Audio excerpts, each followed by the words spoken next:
Nyt nopeasti. We are here on Nunivak Island, deep in the Bering Sea.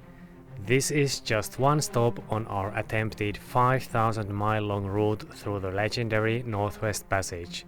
The passage is perhaps the world's most challenging continuous sailing route, and an attempt is only possible during a narrow window each year as the sea ice recedes.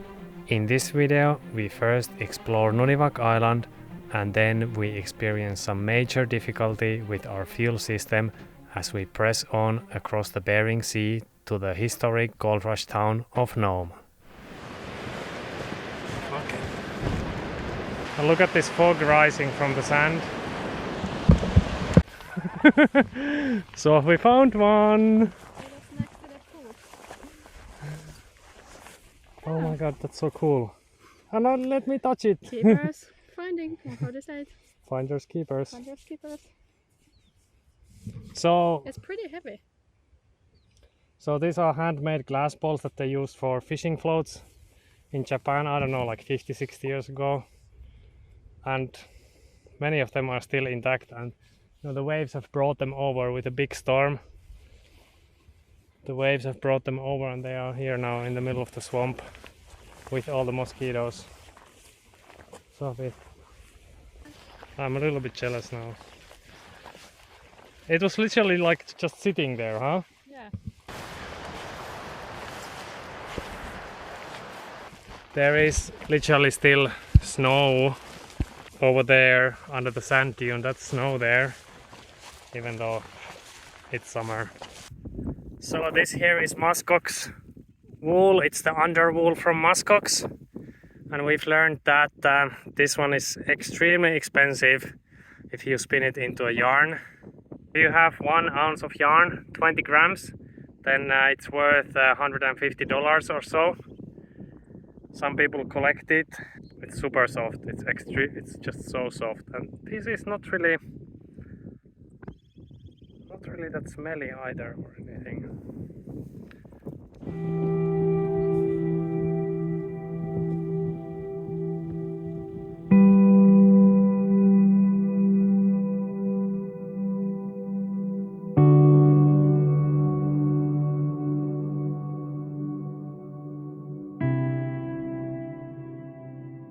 So we went back to the dinghy, but I didn't give up yet, and now I think I found one. Look, it looks completely staged, you know, it's like there just on top of everything, but nice. Oh, another glass ball. I found one more. There's one more right there. Oh my god, I have 2 now.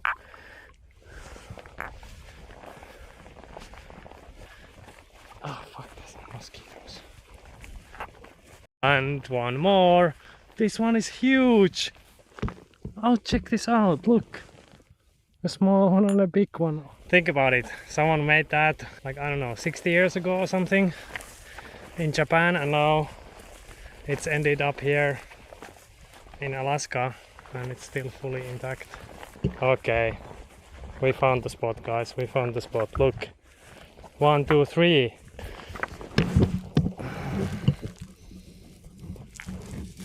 And a glass bottle as well.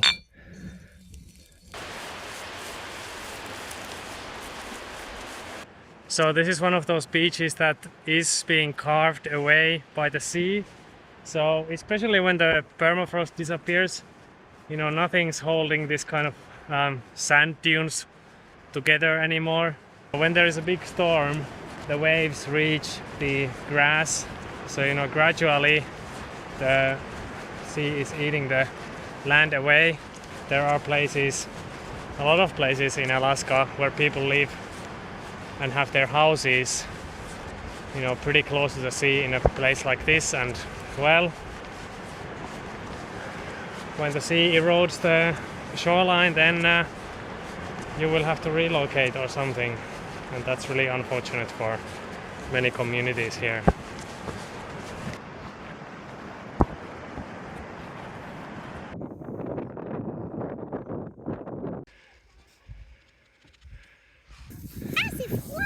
Yeah,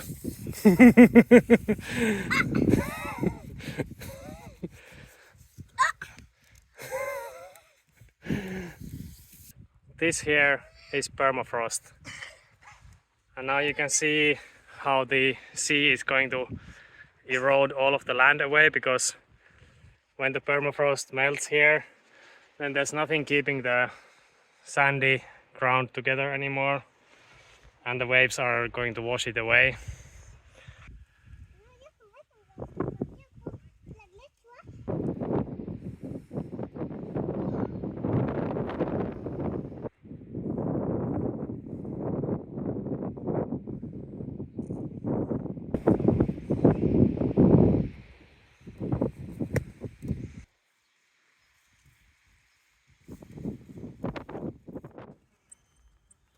When it melts like this, you know, the ground caves and kind of drops down, and it forms these depressions, and then it forms these little ponds.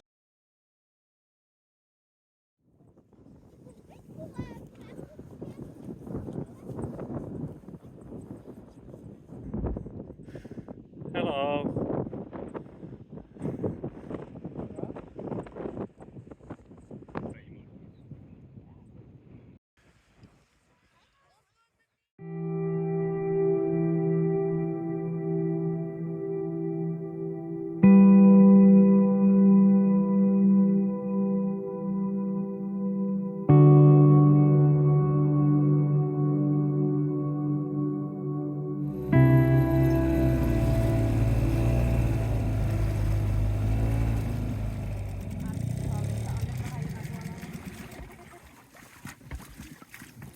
A quick update on the total loot, 10 or 12 in total.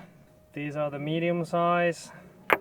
Some of them you can see they've rubbed against rocks, so they're more like cloudy. And then we have one big one here, and then this one still has the netting on it. So all of these used to have netting to protect them, but they've lost them, you know, they've decomposed. So these are all probably at least 50-60 years old, and they were used mostly by the Japanese. The Japanese fishermen used these. The Americans used them as well, and there were some that were manufactured in America, but the ones that you find here on the Bering Sea have come all the way from Japan with the currents and so on. And it is said that it takes 7 to 10 years for a glass ball like this to find its way from Japan to here. But all of these are presumably pretty old, but they don't really have like much monetary value. I checked on eBay and so on, and you can buy these original Japanese ones, you know, you can buy like 5 for $80 or something, so you're not really gonna get rich combing the beaches for these.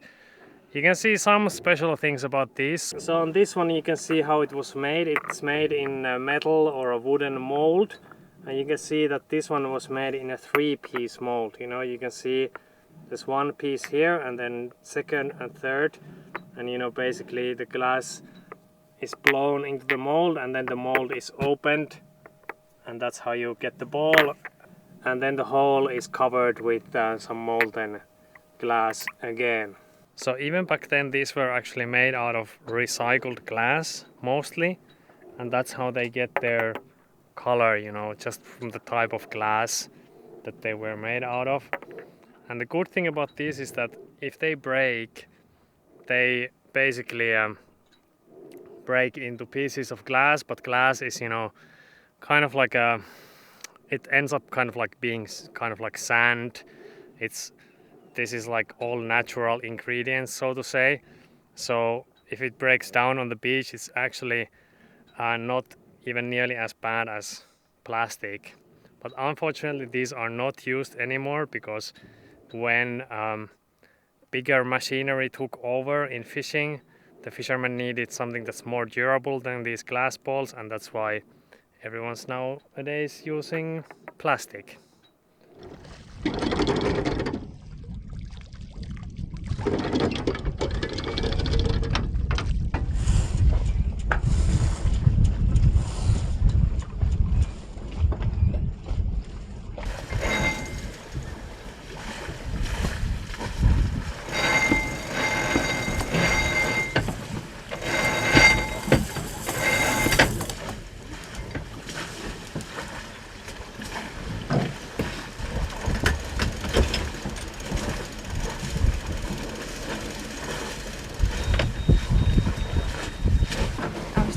kanssa annetaan noittaminen lähempää rantaa, että sitten jos asuu, niin ne asuu. On niin hieno purjetus, että taidan avata kaikki auki.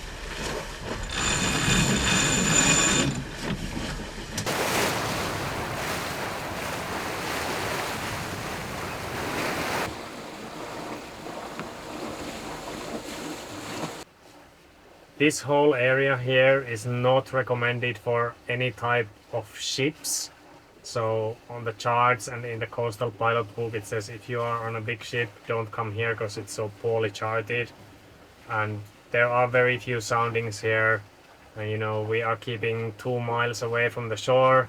That's why I've put these rulers here, these distance markings. And we are 2 miles away and it's just pretty shallow. You know, we are at 70 meters of water. And really interesting thing is that the mainland side is extremely shallow. You know, we are getting close to the delta of the Yukon River and so on. And here, this distance here, that's too shallow for pretty much any kind of a boat, is like 10 miles. So we cannot get closer than around 10 miles to the mainland side. It's absolutely impossible for us to go and anchor anywhere here, at least not without like some really good local knowledge. Now, once we get clear of the island here, the next good anchorage is like 300-400 miles away, or 300 miles away here, or maybe here on the island, or then you go directly to Nome.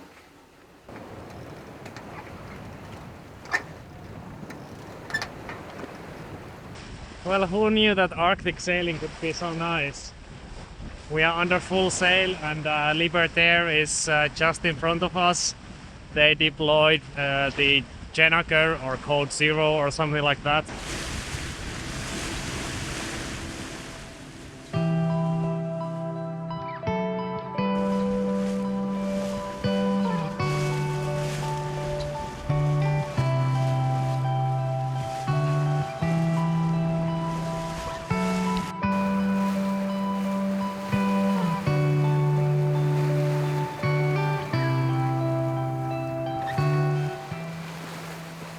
We sailed together with Libertaire for a bit until they turned northwest to head for the St. Lawrence Island. We, on the other hand, had some issues which made us eager to head straight to Nome.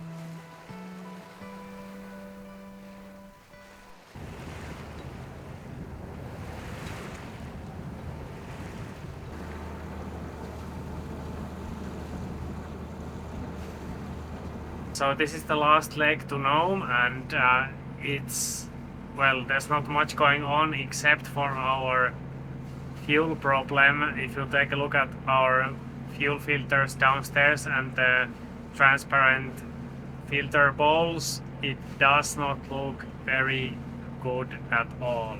There is probably water in the fuel.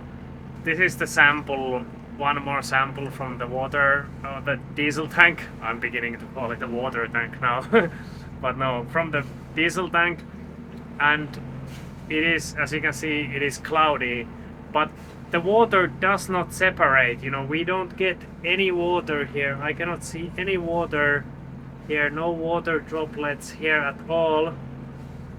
And if I warm this up, which I just did a little bit earlier, if I warm this up to, I don't know, 40-50 degrees Celsius, it turns completely transparent, but the water still does not separate. Cold diesel, it doesn't absorb water as well as warm diesel, so when it's cold, then you are more likely to see the water and it's more likely to be completely cloudy like this. You see, it's not like transparent at all, and our engine is eating it up just fine. So I am a little bit worried still, and once we get to Nome, we will have to open the tank and probably suck everything out, everything that's left. We might have been taking water in through the tank breather, which is on the starboard side, and we had some waves coming in from the starboard side during our previous sail. You know, we were sailing in 30 knots of wind. This is what the diesel looks like, and it's just really bad. It doesn't even look like milky, but just downright creamy, and I mean like heavy cream and none of that low fat stuff. Our water separators and Raycor filters were not getting rid of the color, but we still decided to change the pre-filters one more time just to do something to hopefully get us all the way to Nome. We have two of these Raycor filters installed one after each other, and what's really interesting to note is that the second filter bowl has just as much water in it as the first one. So I changed the filters. The old filters are perfectly good. There's some small bits of, like, you know, sand or crud, but no algae, nothing like that. The leading theory that I have right now is that it's just emulsified water, but it's emulsified in such tiny particles that the filters cannot get rid of it and the water separators cannot get rid of it. That is my theory so far.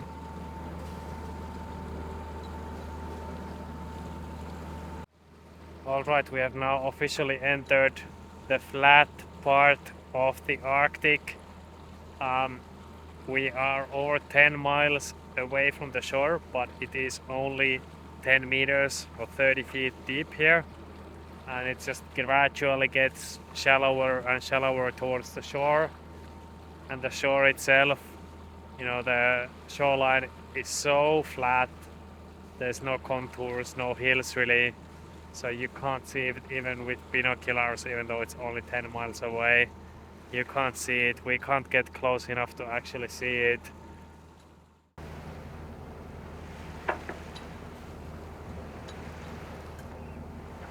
There's something stuck on the rudder.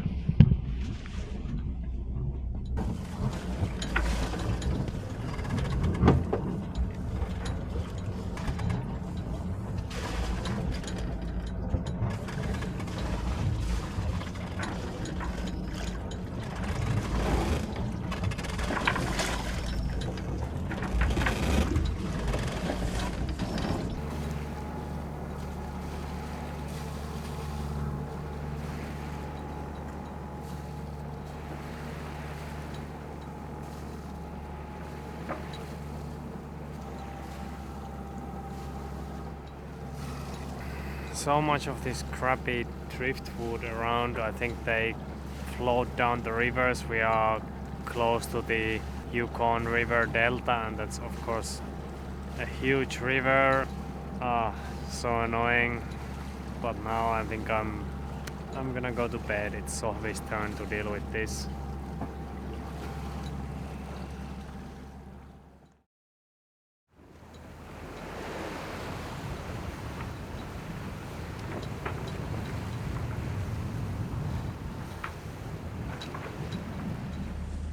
Alright, arrival to Nome. We are only less than a mile from the harbor, but there's some fog here, so it's completely unimpressive right now. I'm going to fill the diesel day tank with some fresh fuel for two reasons. First reason is that I don't want the engine, you know, we have the bad diesel in there. I don't want the engine quitting on us while we are in the harbor. And then the second reason is that since we're gonna be spending some time in Nome and we are gonna be, you know, cleaning the main tank and so on, I just want to run fresh diesel into the engine so that I know that there's no, you know, suspicious stuff in there. So we have this pump thing. We actually have an electric pump that we use to fill the day tank, but we can also use it to suck fuel out of jerry cans into the day tank or into the main tank, and it goes through the filters. So it's a really neat system actually. So it's already going. It's already going in there.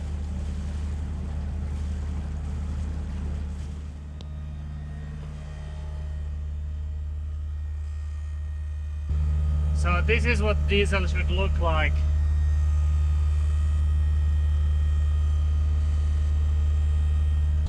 Port of Nome, Port of Nome, Port of Nome. This is sailing vessel Nome, sailing vessel Nome, channel 1-2.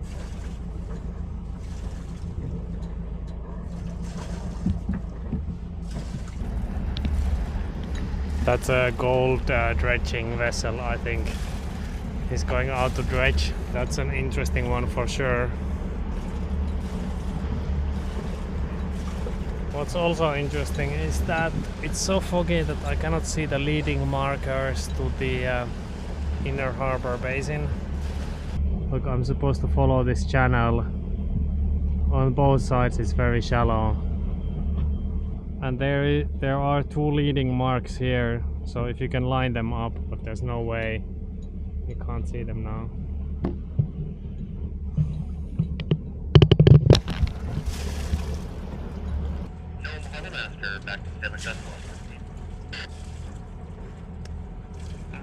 Good morning, sir. We are just entering the harbor basin now, and just wanted to ask you instructions for berthing. Could you please confirm your length of your craft? The length of the vessel is 45 feet, and the draft is around 5-6 feet. Roger, sir, thank you.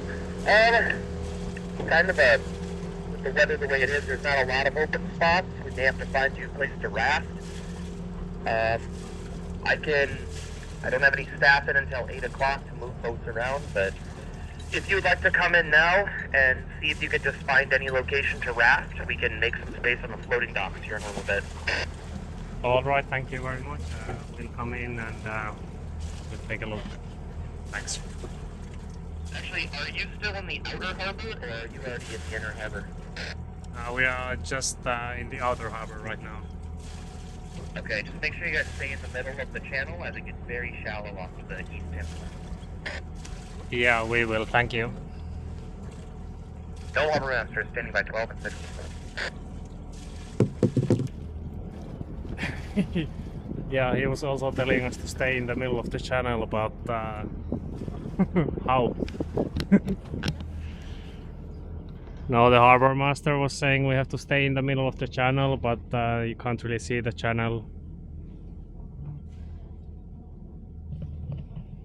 It's fine, it's fine. Can you put the centerboard down?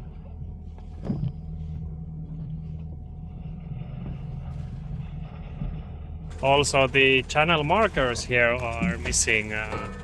Supposed to be red and green markers on both sides, but there's nothing here.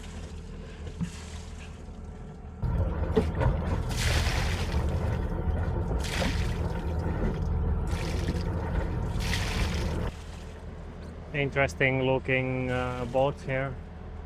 These are dredging vessels as well. They are used for gold dredging.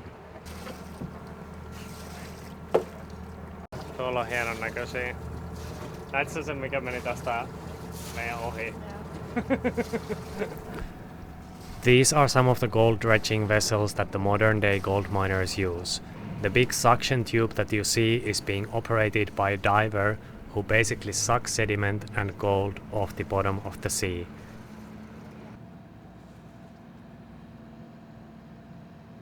Okay. Alright, they've cleared some space for us. Really good service here.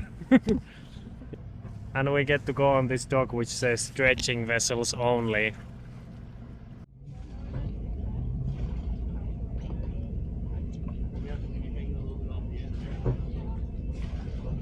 A lot of do-it-yourself and inventive spirit has gone into these vessels, and while they might not look very seaworthy, the area they operate in is quite small and right outside the harbor. Mä en kyllä tiedä, onko tää kullankaivuu. Kyllä se vaikuttais, kun siellä on tommoset laarit.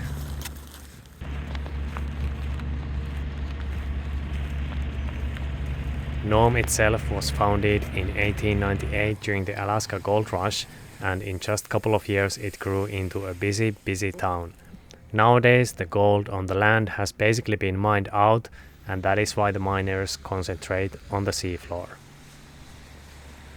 Okay, we've done our shopping, we got a couple of fuel filters, and then most importantly some ear protection for shooting practices, earmuffs, and then some slugs and then for polar bears. we bought out all of them from the store.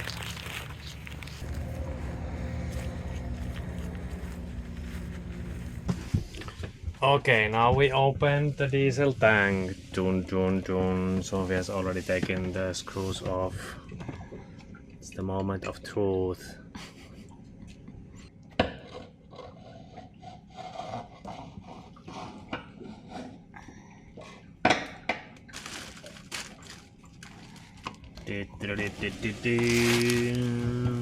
Looks like milk. The tank itself looks clean though. We already emptied and dumped around, I don't know, 140 liters using our day tank, because we can drain the day tank, so we just pumped the fuel into the day tank and then drained the day tank. But now this is the bottom of the tank, so we cannot get to it. It's below the pickup line for the diesel, so now we will use our drill pump. Which is pretty amazing, I must say. Our new favorite thing.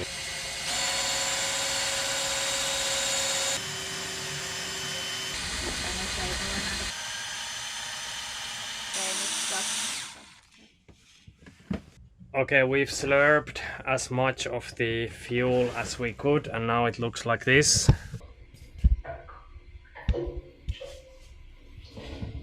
It's pretty clean, like there's some little bit of black stuff in there, but just very little, to be honest. Could be way worse. So here at this side of the tank you can see, I think this is where the diesel level was while the boat was stored for 15 years. So there was some diesel in the tank and the diesel was up to here, and this black, you know, it doesn't really come off. Just kind of like, well, there's a little bit of something there. But we're just gonna take a bunch of rags now and try to get it as clean as possible. We've been saving some rags for this. Ooh. And for slurping the diesel out, we just tape the drill pump to this spare VHF antenna, which has proven to be very useful. This works really well for a multitude of things. It's like flexible but still quite stiff. So what's happening right now is that the breather vent hose from the main tank, it comes and runs alongside the boat high up inside the hull, and then it comes inside this locker where I'm standing, and in that corner of the locker it exits the boat at the stern quarter on the starboard side. But there is an obvious problem with that approach, of course, because if there is a wave from there, then the water can get inside the hose and there's nothing stopping it from just draining into the main tank. So you can see the hose here. It's this one here. It terminates into an aluminum pipe that goes overboard, and that's an issue. That's not a good way to run the hose. So what I'm gonna do is I'm gonna do like there's gonna be a 2-point approach. I'm going to extend the hose so that it doesn't run directly into the corner, but it actually goes into the corner, and then I'm gonna run it all the way to the center of the boat under the deck, and then back to the same location where it exits the boat now. So it's gonna make a large U-loop here. So, you know, if there's a big wave from there, it would have to rush into the hose and go upwards all the way to the center of the boat here. But a really powerful wave might theoretically be able to do that. So I'm just gonna also add a valve into the hose and Then if the weather is really rough, we can shut down the valve or shut the valve. We still were not sure whether this was where the water intrusion came from, but we hoped that this would solve our problem. After Nome, we would be entering the Northwest Passage proper, and all the systems on the boat had to be in order and functional, and it is critical that we have clean diesel available. We also completed a bunch of odd jobs around the boat, but more about that in the next video, where we sail northwards across the Arctic Circle, and spoiler alert, we get blocked by some sea ice.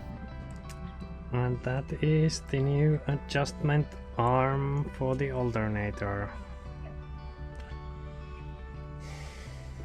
I'll see you all next time. Bye bye.